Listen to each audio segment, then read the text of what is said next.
ನಮಸ್ಕಾರ ಸ್ನೇಹಿತರೆ, ಇದೀಗ ತಾನೇ ಬಂದಿರುವ ಮುಖ್ಯವಾದ ಮಾಹಿತಿಗಳು. ಬಿಹಾರದಲ್ಲಿ ಕಾಂಗ್ರೆಸ್ಗೆ ಸೋಲಾಗಿದ್ದು ವೋಟ್ ಚೋರಿ ಡೈಲಾಗ್ ಈಗ ಜನ ನಂಬೋದಿಲ್ಲ. ರಾಹುಲ್ ಗಾಂಧಿಗೆ ರಾಹುಕಾಲ ಶುರುವಾಗಿದೆ.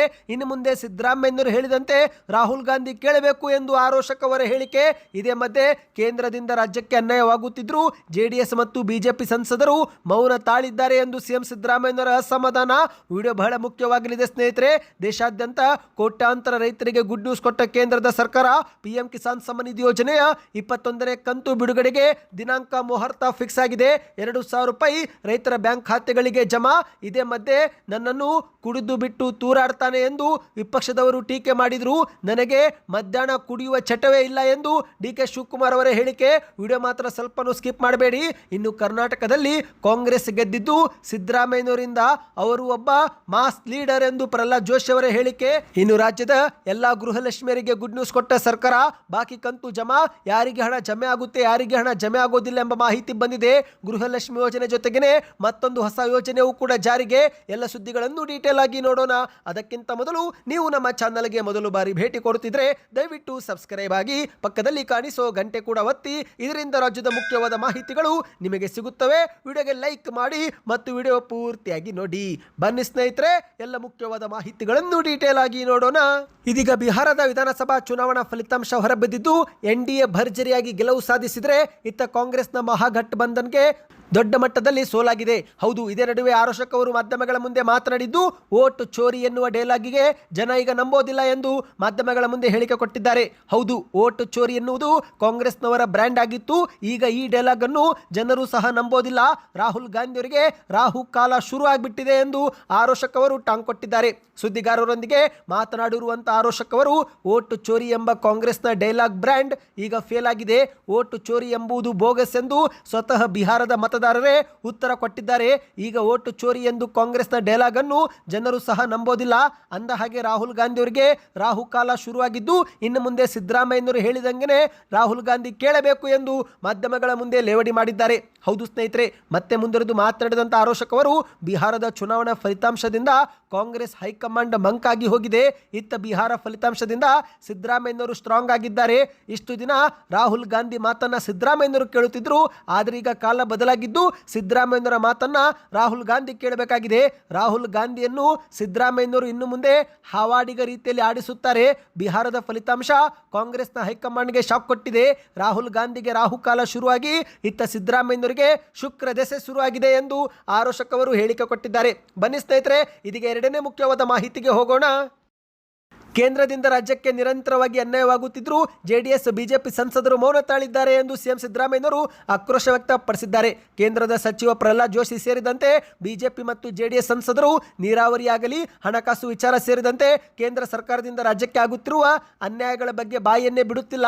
ಒಂದು ದಿನವೂ ಕೂಡ ಇವರು ಸಂಸತ್ನಲ್ಲಿ ಕರ್ನಾಟಕದ ಪರವಾಗಿ ಧ್ವನಿ ಎತ್ತಿಲ್ಲ ಎಂದು ಮುಖ್ಯಮಂತ್ರಿಯವರು ಹೇಳಿಕೆಯನ್ನು ಕೊಟ್ಟಿದ್ದಾರೆ. ಹೌದು, ಇಂದು ಬೆಂಗಳೂರಿನ ವಿಧಾನಸೌಧದ ಬ್ಯಾಂಕ್ವೆಟ್ ಹಾಲ್ ಅಲ್ಲಿ ಆಯೋಜನೆ ಮಾಡಲಾಗಿದ್ದಂಥ ಉಪಮುಖ್ಯಮಂತ್ರಿ ಡಿ.ಕೆ. ಶಿವಕುಮಾರ್ ಅವರು ರಚಿಸಿರುವ ನೀರಿನ ಹೆಜ್ಜೆ ಎಂಬ ಕೃತಿಯನ್ನು ಬಿಡುಗಡೆ ಮಾಡಿ ಮುಖ್ಯಮಂತ್ರಿಯವರು ಮಾತನಾಡಿದ್ದಾರೆ.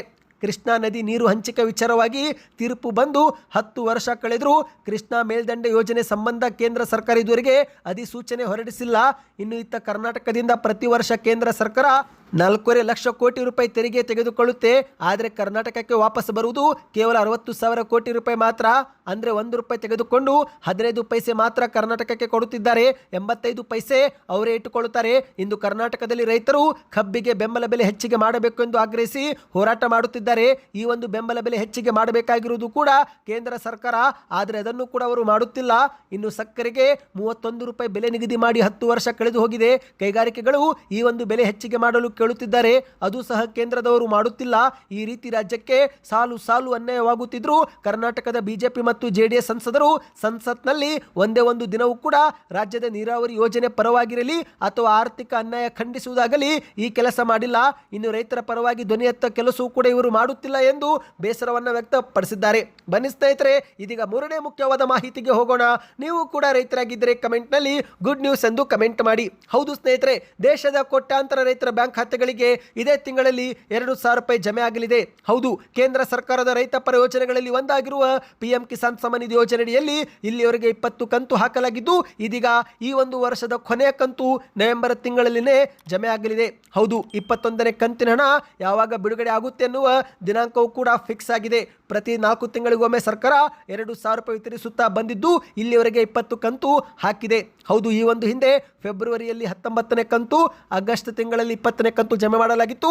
ಇದೀಗ ನವೆಂಬರ್ ತಿಂಗಳಲ್ಲಿ 21ನೇ ಕಂತು ಸಹ ಜಮೆ ಆಗಲಿದೆ. ಹೌದು, ಈ ವರ್ಷದ ಕೊನೆಯ ಕಂತಾಗಿರುವ 21ನೇ ಕಂತು ನವೆಂಬರ್ 19ರಂದು ಬಿಡುಗಡೆ ಆಗಲಿದೆ ಎಂದು ಹೇಳಲಾಗಿದೆ. ಹೌದು ಸ್ನೇಹಿತರೆ, 21ನೇ ಕಂತಿನ ಹಣ ಬಿಡುಗಡೆಗೆ ರೈತರು ಕಾತುರದಿಂದ ಕಾಯುತ್ತಿದ್ದು, ಕೊನೆಗೂ ಇದೀಗ ದಿನಾಂಕ ಫಿಕ್ಸ್ ಆಗಿದೆ. ಇದೇ ಒಂದು ನವೆಂಬರ್ 19ಕ್ಕೆ ರೈತರ ಬ್ಯಾಂಕ್ ಖಾತೆಗಳಿಗೆ ಹಣ ಜಮವಾಗಲಿದೆ. ಅಂದಹಾಗೆ ರೈತರು ಈ ಒಂದು ಹಣವನ್ನು ಪಡೆದುಕೊಳ್ಳಲು ಕಡ್ಡಾಯವಾಗಿ ಈ KYC ಪ್ರಕ್ರಿಯೆ ಪೂರ್ತಿ ಮಾಡಿಕೊಂಡಿರಬೇಕು. ಹೌದು, ನೀವು ರೈತರಾಗಿರಬೇಕು ಸ್ನೇಹಿತರೆ, ನಿಮ್ಮ ಹೆಸರಲ್ಲಿ ಕೃಷಿಯೋಗ್ಯ ಭೂಮಿ ಇರಬೇಕು ಮತ್ತು ಮುಖ್ಯವಾಗಿ ನೀವು ಕಿಸಾನ್ ಸಮ್ಮಾನ್ ಪೋರ್ಟಲ್ಗೆ ಭೇಟಿ ಕೊಟ್ಟು ಈ KYC ಪ್ರಕ್ರಿಯೆ ಪೂರ್ತಿ ಮಾಡಿಕೊಳ್ಳಿ.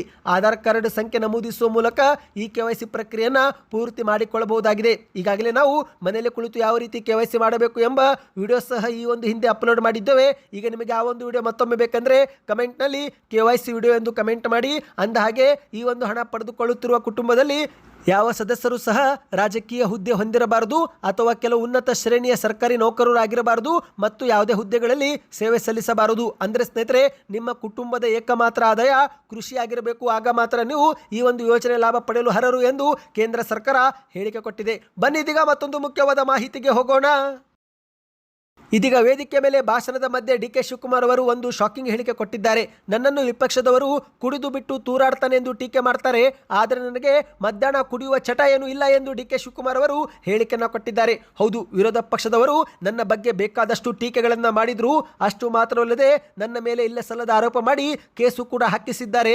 ಆದರೆ ನಾನು ಅವೆಲ್ಲವನ್ನು ಕೂಡ ಮೆಟ್ಟಿ ನಿಂತು ನನ್ನ ಕೆಲಸದಿಂದ ಇಂದು ಗುರುತಿಸಿಕೊಂಡಿದ್ದೇನೆ ಎಂದು DK ಶಿವಕುಮಾರ್ ಅವರು ಹೇಳಿದ್ದಾರೆ. ಹೌದು, ಬೆಂಗಳೂರಲ್ಲಿ ಮಾತನಾಡಿರುವಂತಹ DK ಶಿವಕುಮಾರ್ ಅವರು ಈ ಒಂದು ಹಿಂದೆ ನಾವು ಕಾವೇರಿ ನೀರಿಗಾಗಿ ವಿರೋಧ ಪಕ್ಷದಲ್ಲಿದ್ದಾಗ ದೊಡ್ಡ ಮಟ್ಟದಲ್ಲಿ ಹೋರಾಟ ಮಾಡಿದ್ದೆವು.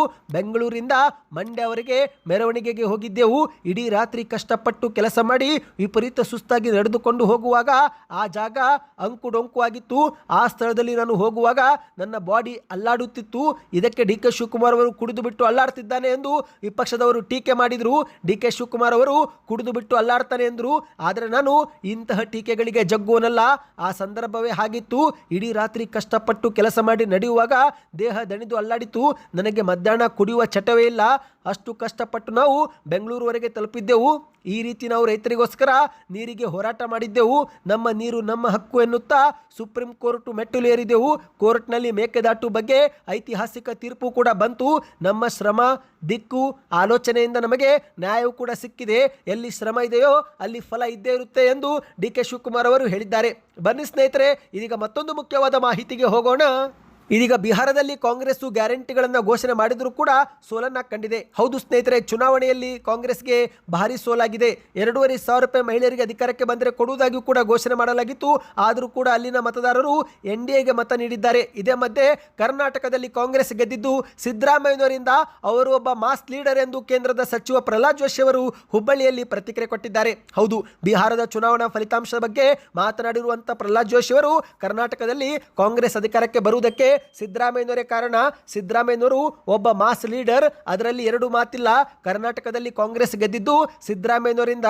ಆದರೆ ಏನು ಮಾಡುವುದು, ಕಾಂಗ್ರೆಸ್ನ ಹೈಕಮಾಂಡ್ ಸಂಸ್ಕೃತಿ ಕಾರಣದಿಂದ ರಾಹುಲ್ ಗಾಂಧಿ ಪರವಾಗಿನೇ ಸಿದ್ದರಾಮಯ್ಯನವರು ಮಾತನಾಡಬೇಕಾಗಿದೆ ಎಂದು ಪ್ರಹ್ಲಾದ್ ಜೋಶಿ ಅವರು ಹೇಳಿದ್ದಾರೆ. ಹೌದು, ಸುದ್ದಿಗಾರರೊಂದಿಗೆ ಮಾತನಾಡಿದಂಥ ಪ್ರಹ್ಲಾದ್ ಜೋಶಿ ಅವರು ರಾಹುಲ್ ಗಾಂಧಿ ಜೊತೆ ಹೋದರೆ ನಾವು ವಿಫಲರಾಗುತ್ತೇವೆ, ಸೋಲುತ್ತೇವೆ ಎಂಬುದು ಸಿದ್ದರಾಮಯ್ಯನವರಿಗೂ ಕೂಡ ಗೊತ್ತೇ ಇದೆ.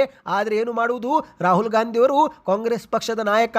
ಹಾಗಾಗಿ ಅನಿವಾರ್ಯವಾಗಿ ಸಿದ್ದರಾಮಯ್ಯನವರು ರಾಹುಲ್ ಗಾಂಧಿ ಆಶೀರ್ವಾದದಿಂದಲೇ ಮುಖ್ಯಮಂತ್ರಿ ಆದೆ ಎಂದು ಹೇಳಬೇಕಾಗಿದೆ ಎಂದು ಪ್ರಹ್ಲಾದ್ ಜೋಶಿ ಅವರು ತಿಳಿಸಿದ್ದಾರೆ. ಇಂದು ಸಿದ್ದರಾಮಯ್ಯನವರ ಸಿದ್ಧಾಂತ, ಭಾಷೆ, ನೀತಿಗಳ ವಿಚಾರದಲ್ಲಿ ಭಿನ್ನತೆ ಇದೆ. ಆದರೆ ರಾಹುಲ್ ಗಾಂಧಿ ಮಾತ್ರ ತಾವು ಮುಳುಗುವ ಜೊತೆಗೇ ತಮ್ಮೊಂದಿಗೆ ಇರುವವರನ್ನು ಕೂಡ ಮುಳುಗಿಸುವಲ್ಲಿ ಯಶಸ್ವಿಯಾಗಿದ್ದಾರೆ. ರಾಹುಲ್ ಗಾಂಧಿ ಯಾರೊಂದಿಗೆ ಹೊಂದಾಣಿಕೆ ಮಾಡಿಕೊಳ್ಳುತ್ತಾರೋ ಅವರೆಲ್ಲರೂ ಕೂಡ ಮುಳುಗಿ ಹೋಗಿರುವ ಉದಾಹರಣೆಗಳು ನಮ್ಮ ಮುಂದೆ ಇವೆ ಎಂದು ಪ್ರಹ್ಲಾದ್ ಜೋಶಿ ಅವರು ತಿಳಿಸಿದ್ದಾರೆ. ಬನ್ನಿ ಸ್ನೇಹಿತರೆ, ಇದೀಗ ಕೊನೆಯ ಮುಖ್ಯವಾದ ಮಾಹಿತಿಗೆ ಹೋಗೋಣ. ನೀವು ಕೂಡ ಗೃಹಲಕ್ಷ್ಮಿ ಯೋಜನೆಯ ಫಲಾನುಭವಿಗಳಾಗಿದ್ದರೆ ಕಮೆಂಟ್ನಲ್ಲಿ ನಿಮ್ಮ ಬ್ಯಾಂಕ್ ಖಾತೆಗೆ ಹಣ ಜಮಾ ಆಗುತ್ತಿದೆಯಾ ಕಮೆಂಟ್ ಮಾಡಿ. ಯಾಕಂದರೆ ಲಕ್ಷಾಂತರ ಫಲಾನುಭವಿಗಳಿಗೆ 2-3 ತಿಂಗಳ ತಿಂಗಳಿನಿಂದ ಹಣ ಜಮವಾಗಿಲ್ಲ. ಹೌದು, ಸರ್ಕಾರ ಮಾತ್ರ 24ನೇ ಕಂತಿನವರೆಗೆ ಹಣ ಹಾಕಿರುವುದಾಗಿ ಹೇಳಿಕೆ ಕೊಟ್ಟಿದೆ. ಆದರೆ ಇತ್ತ ಫಲಾನುಭವಿಗಳು ಜುಲೈ ತಿಂಗಳ ನಂತರ ಯಾವುದೇ ಕಂತು ಪಡೆದುಕೊಂಡಿಲ್ಲ. ಅಂದರೆ ಆಗಸ್ಟ್, ಸೆಪ್ಟೆಂಬರ್, ಅಕ್ಟೋಬರ್ ತಿಂಗಳಲ್ಲಿ ₹1 ಸಹ ಗೃಹಲಕ್ಷ್ಮಿ ಯೋಜನೆ ಲಾಭವನ್ನು ಪಡೆದುಕೊಂಡಿಲ್ಲ. ಅವರಲ್ಲಿ ನೀವು ಕೂಡ ಒಬ್ಬರಾಗಿದ್ದರೆ ಕಮೆಂಟ್ ಮಾಡಿ ಸ್ನೇಹಿತರೆ. ಇದೀಗ ರಾಜ್ಯದ ಗೃಹಲಕ್ಷ್ಮಿಯರಿಗೆ ಒಟ್ಟು 2 ಮುಖ್ಯವಾದ ಮಾಹಿತಿ ಬಂದಿದೆ. ಮೊದಲನೇದೇನೆಂದರೆ ನವೆಂಬರ್ 19ರಂದು ಗೃಹಲಕ್ಷ್ಮಿ ಸಹಕಾರ ಬ್ಯಾಂಕ್ಗೆ ಅಧಿಕೃತವಾಗಿ ಸರ್ಕಾರ ಚಾಲನೆ ಕೊಡಲಿದೆ. ಹೌದು, ಬೆಂಗಳೂರಿನ ಕಂಠೀರವ ಸ್ಟೇಡಿಯಂನಲ್ಲಿ ಅಂಗನವಾಡಿಯ ಸುವರ್ಣ ಮಹೋತ್ಸವ ಕಾರ್ಯಕ್ರಮದಲ್ಲಿ ಗೃಹಲಕ್ಷ್ಮಿ ಸಹಕಾರ ಸಂಘಕ್ಕೆ ಚಾಲನೆ ಸಿಗಲಿದೆ. ಅಂದರೆ ಫಲಾನುಭವಿಗಳು ಇನ್ನು ಮುಂದೆ ಕಡಿಮೆ ಬಡ್ಡಿ ದರದಲ್ಲಿ 3 ಲಕ್ಷವರೆಗೆ ಸಾಲ ಸೌಲಭ್ಯವೂ ಕೂಡ ಪಡೆದುಕೊಳ್ಳಬಹುದು. ಹೌದು, ಕರ್ನಾಟಕದ ಈಗಾಗಲೇ 1,24,00,000 ಮಹಿಳೆಯರಿಗೆ ಪ್ರತಿ ತಿಂಗಳು ಗೃಹಲಕ್ಷ್ಮಿ ಯೋಜನೆ ಮೂಲಕ ₹2,000 ಹಾಕುತ್ತಿದ್ದು, ಇದೇ ಒಂದು ಹಣವನ್ನು ಕೂಡಿಟ್ಟು ಸಾಕಷ್ಟು ಮಹಿಳೆಯರು ಸ್ವಂತ ಉದ್ಯಮ ಆರಂಭಿಸುವ ಮೂಲಕ ಸ್ವಾವಲಂಬಿ ಜೀವನ ನಡೆಸುತ್ತಿದ್ದಾರೆ. ಈಗ ಅವರಿಗೆ ಹೆಚ್ಚಿನ ಮಟ್ಟದಲ್ಲಿ ಉದ್ಯಮ ನಡೆಸಲು ಸಾಲ ಸೌಲಭ್ಯ ಕಲ್ಪಿಸಲು ರಾಜ್ಯ ಸರ್ಕಾರ ಗೃಹಲಕ್ಷ್ಮಿ ಸಹಕಾರ ಸಂಘಗಳನ್ನು ಕೂಡ ಸ್ಥಾಪಿಸುತ್ತಿದೆ. ಇನ್ನು ಎರಡನೇ ಮಾಹಿತಿ ಏನೆಂದರೆ ಗೃಹಲಕ್ಷ್ಮಿ ಯೋಜನೆಯ ಬಾಕಿ ಕಂತು. ಹೌದು, ಸರ್ಕಾರ ಹಣ ಬಿಡುಗಡೆ ಮಾಡಿದರೂ ಫಲಾನುಭವಿಗಳಿಗೆ ಜಮೆ ಆಗುತ್ತಿಲ್ಲ. ಹಾಗಾಗಿ ಫಲಾನುಭವಿಗಳು ಒಂದು ಬಾರಿ ಆಹಾರ ಇಲಾಖೆ ಅಧಿಕೃತ ವೆಬ್ಸೈಟ್ ಅಥವಾ ಸೇವಾ ಸಿಂಧು ಪೋರ್ಟಲ್ಗೆ ಭೇಟಿ ಕೊಟ್ಟು ಡಿಬಿಟಿ ಪಟ್ಟಿಯನ್ನು ಪರಿಶೀಲನೆ ಮಾಡಿಕೊಳ್ಳಬೇಕು. ಪಟ್ಟಿಯಲ್ಲಿ ನಿಮ್ಮ ಹೆಸರು ಇದ್ದರೆ ಮಾತ್ರ ನಿಮಗೆ ಹಣ ಜಮವಾಗುತ್ತೆ ಎಂದು ಹೇಳಲಾಗಿದೆ ಸ್ನೇಹಿತರೆ. ಹಾಗಾಗಿ ಈ ಒಂದು ಕೆಲಸವು ಕೂಡ ನೀವು ಒಂದು ಬಾರಿ ಮಾಡಿಕೊಳ್ಳಿ. ಒಂದು ವೇಳೆ ನಿಮಗೆ ಯಾವ ರೀತಿ ಪಟ್ಟಿ ಚೆಕ್ ಮಾಡಬೇಕು ಎಂಬ ವಿಡಿಯೋ ಬೇಕೆಂದರೆ ಕಮೆಂಟ್ನಲ್ಲಿ ಗೃಹಲಕ್ಷ್ಮಿ ಪಟ್ಟಿ ಎಂದು ಕಮೆಂಟ್ ಮಾಡಿ ಸ್ನೇಹಿತರೆ. 100 ಕಮೆಂಟ್ ಬಂದರೆ ಯಾವ ರೀತಿ ಪಟ್ಟಿಯನ್ನು ಪರಿಶೀಲನೆ ಮಾಡಬೇಕು ಎಂಬ ವಿಡಿಯೋ ಸಹ ಮಾಡಿಕೊಂಡು ಬರುತ್ತೇವೆ. ಈ ಎಲ್ಲ ಮಾಹಿತಿ ಇಷ್ಟವಾಯಿತಾ? ಹಾಗಾದರೆ ವಿಡಿಯೋಗೆ ಲೈಕ್ ಮಾಡಿ, ಚಾನಲ್ಗೆ ಸಬ್ಸ್ಕ್ರೈಬ್ ಮಾಡಿ.